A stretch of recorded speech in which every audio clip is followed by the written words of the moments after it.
Are you sick and tired of struggling to break 90 during a round of golf? This week we're going to help you do just that, and in the meantime, getting good at golf. Hi everyone, my name is James Robinson.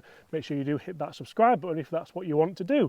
Today we're going to talk irons and we're going to talk par threes, because so often when I play with people in pro-ams, or even when we do the occasional playing lesson and someone's trying to break 90, we look at the scorecard and we go, par 3 double, par 3 double, par 3 triple.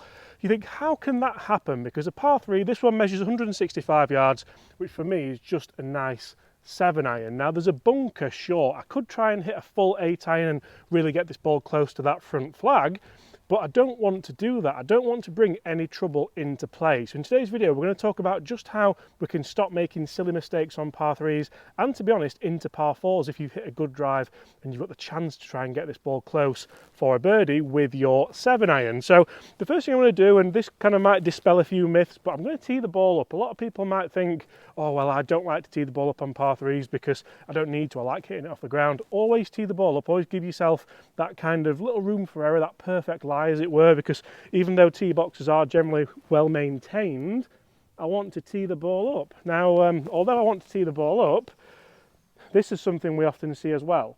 So if you tee the ball up too high here, first of all, you're not going to get the distance you want. You're not going to get the ball speed, even if you put a really good swing on it, because you're more likely to hit it out of the top of the club. So you're not going to get the desired distance, and the club will probably kind of flex open a little bit because of where the strike is. The gear effect will kind of open that face up a little bit. We don't want that. So I'm going to tee it up just a little bit lower and just make sure I've got a nice perfect lie. It doesn't have to be right down, but for me that ball's just sat really nicely and it's going to give me lots of confidence to make sure I compress that ball down. We're just going to do all the simple things right here and try to hit that green. Now it doesn't matter if you don't hit the green, don't worry too much, but I want to make sure I get the distance. I want to make sure I cover the distance and do everything I can do within my power to hit this ball flag high. That for me is the key to not double bogeying par 3s, and also deciding maybe where the danger is. So you can see we've got a flag pretty much in the middle of the green there.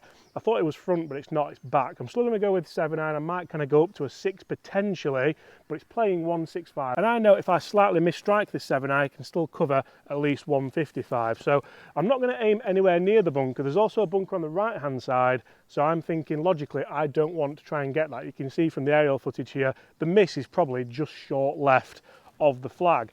So once I step up to this ball, I want to make sure that I'm going to strike it in a way that I know how far it's going to go. Consistency is key, so I need to make sure the ball position's correct. I want to make sure it's just kind of centre, maybe just forward of centre with a mid-iron.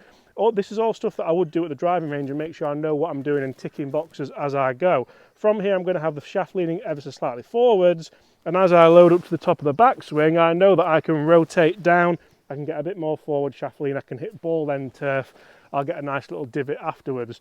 That should allow me to get the club head speed, the ball speed, and the dynamic loft to hit a shot like this, where if I can just get this ball anywhere near that green, that's going to really help me shoot lower scores. So that should be about right.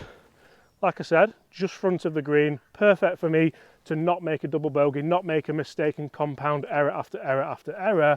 Do all those things correctly, you will stop making double bogeys on par 3s, and that's going to massively help you to break 90 every time.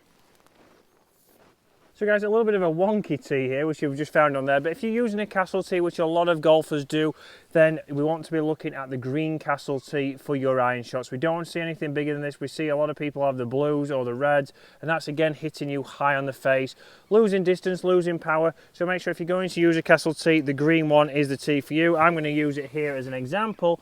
It's also a good tee for when you are using hybrids or fairway woods as well. We also see the same kind of fault with that. But what I want to do here is, this is exactly what would have happened. Your friend's just teed off on this tee box. He's gone to the side where he would hit from, so he's just gone relative close to the middle, but James has gone a little bit to the left, and you would hit from here, okay? But you might be a slicer of the golf ball. So you've gone to this tee box right now. You've got to start aiming into these trees or straight at this pylon to get that ball to finish on target. So normally what we start to see is people just go, okay, well, I'll just aim straight because I don't want to go into that trouble. And then all we see is the usual shot, curves out to the right, and you're closer to the 7th green here at Woolley than you are the 11th. I had to double check that. So we want to make sure we're using the tee box to our advantage. So all I'm going to do is obviously when I tee up, if I'm a slicer of the golf ball or if I'm somebody who hits a fade, depending on what you want to call it, okay, I'm going to go over onto the right hand side of the tee box, and the reason being, this is the same not only on par 3s but also obviously on your par 4s, is I can now look to aim a little bit further left. Now if I aim left of the green, I'm actually, if I pull the shot, I'm still okay. I'm still going to be on the grass, I'm not in the trees, and I can now get that ball to work back towards my target. Again, from here, what I have done is I've just watched James's shot, which has just got onto the front half of the green, but this is what we see from a lot of amateurs. James hit a good shot there. It's a little bit cooler today, and we start seeing normally from amateurs, you'll come up short. It's very rare that I stand here or we've stood there on pros days or in competitions or play with amateurs and seen them go long of the green or even get to pin high. So we know here the pin is at 165 yards. I'm going to play the back number, so I've just used my rangefinder. I've got the back of the green, which is 175, and I'm going to play that number. So I'm going 10 yards past the flag, countering in for, yes, if I misstrike it, that's going to be close. If I absolutely flush this, it's going to be on the back of the green, but I'm past the hole, or at worst, I'm going to be pin high. I'm not short, I'm not 45 feet away, I'm not 50 feet away, and I'm not chipping. So I've gone up here to a 6 iron. Now I'm going to go on the right hand side of the tee box. I'm going to play for my normal shot, which should just fade a little bit. And let's see where it finishes. So again, little fade, nice and low. I've not had to hit it too hard, and we'll see there from James's top quality zooming work, it's like Sky Sports, that is pin high or just past. So I've gone up an extra club, I've used the tee box to my advantage, and doing these little things and not having to change too much. We've not talked too much about technique, we've just talked about giving yourself the right tee height, set it up on the tee box. That can help you break 90.